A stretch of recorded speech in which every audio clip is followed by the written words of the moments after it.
Hello guys, Tomex here.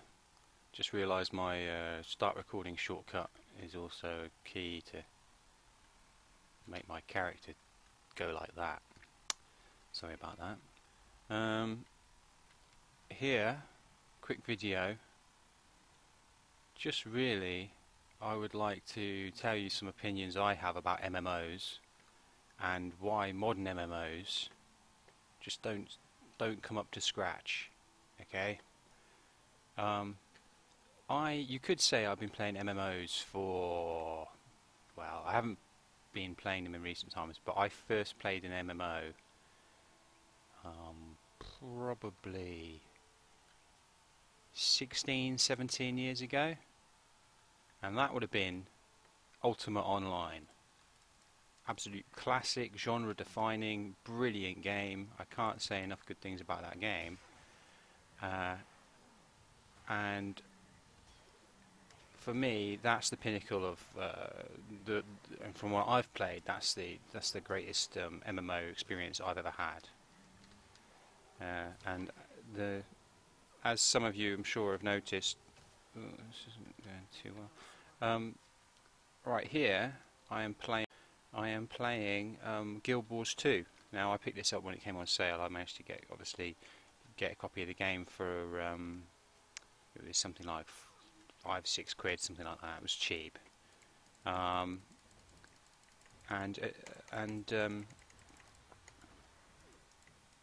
obviously there's no subscription to be paid with this game. So once you've purchased the game, it's free to play.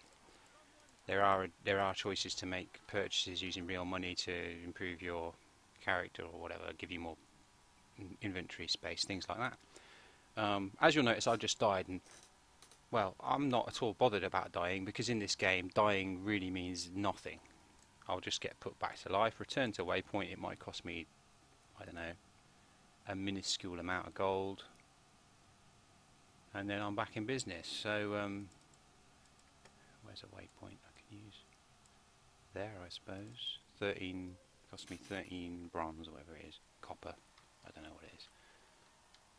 Yeah, that's where I was 2 minutes ago, isn't it? Yeah, it seems to me like in this game, the PvE, so the player versus environment aspect of the game, is really nothing but a sort of grind treadmill just to level up your character so you can play PvP. This, it doesn't matter how nicely they've realised this world, how much thought and effort they've put into creating quests and everything else. It's such a shallow experience. Because there's really no consequence. All you're doing is swapping time for XP for levels to increase your character, and it's such a one-dimensional experience. I mean, obviously I'm going solo here, and it would be possible to have fun, I'm sure, with some mates, but if you're completely dependent on that for the game to be any good, it's like, oh, we've designed a game. It's not any good unless you've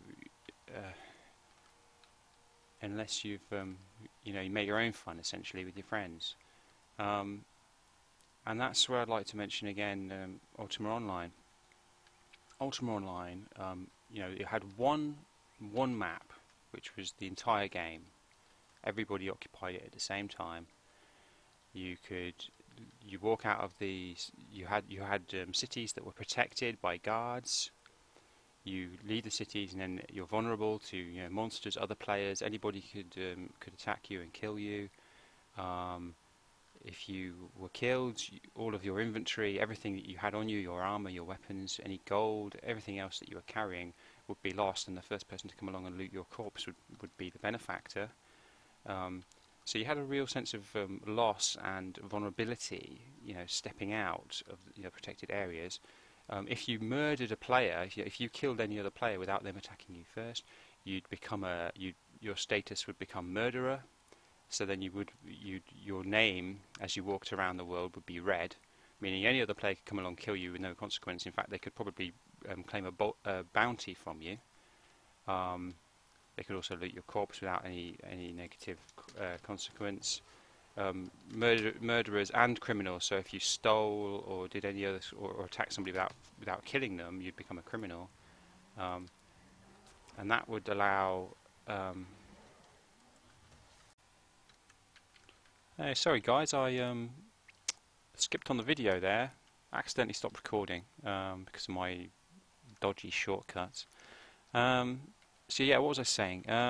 Criminal. Yeah. So if you attack somebody without killing them, or you steal from somebody when you're not meant to, you'll become a criminal. So you'll get your name will go grey, and that will signify to everyone else that you're a criminal, and they can attack you or whatever. So any kind of it gives you a lot of choices about bad behaviour. Things that you can do, like immoral behaviour in the game. It lets you do it, but it gives you consequences to it, which I think really puts balance to the game. If you want to be an evil player, go around killing people, looting their corpses, you could role play yourself. So you could be a bandit, or you could be a pirate, or you could. I mean, some of the shards that I used to play on, there was a guild of vampires, so that was their whole character, was that they were vampires and they lived on some secluded island, and they would attack people and kill them, and that was their whole. They were PKs, player killer characters, but they did it in the what's the word I'm looking for? They sort of respected the game. They role played it basically, so everybody was rather than just being sort of stupid idiots who were just out there to spoil people's fun. They had their whole persona, so it was all right. And then what would happen is all of the good players would band together and say, "Hey, we're going to go and kill these evil players, like raid their island and just attack them." And I have to say, we had a lot of fun with that. And I've got some great stories from my Ultima days, and I can share those with you in future videos. I might even dig out my copy of Ultima and show you firsthand. But yeah, becoming a criminal, being basically having to hide out until your criminal status or murderous status was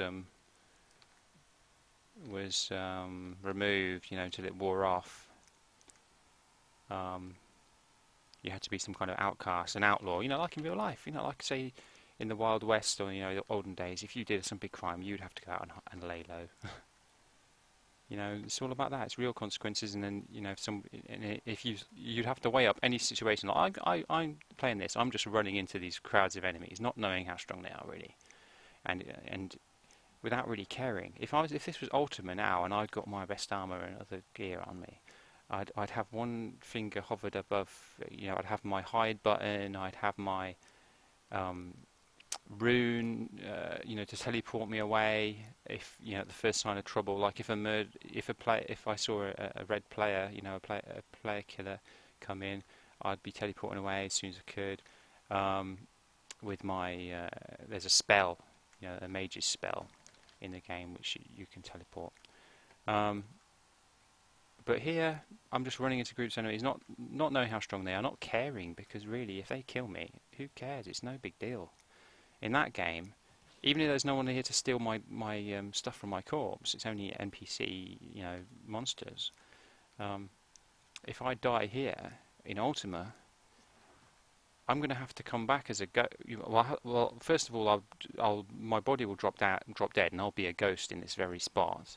Then I'll have to run off to some kind of healer or an anchor to get resurrected, unless there's a nearby human player that's particularly good at magery or healing. That's the only way I'm going to get revived, going to get resurrected. And then I've got to run all the way back here, or go back to my house or the bank and put on loads of new armor so I'm protected again, and then come all the way back here and try and loot my corpse when there's lots of enemies surrounding me. So You know, I'd really have to every decision to where you walk and where you go in Ultimate, you have to think it through. But in this, no, you can just walk around aimlessly, which is why I might not even be able to. Well, no, I can do it. But you know, that's just, to me, this game is just so, it's so boring. So I'm going to stop playing here, guys. I've had enough, thanks. But like I say, I'm gonna have to dig out Ultima, get that installed again, and find a server to play on, because I don't have an account with any server anymore. And then show you the virtues of a decent MMO. So thanks for watching. I'll speak to you soon.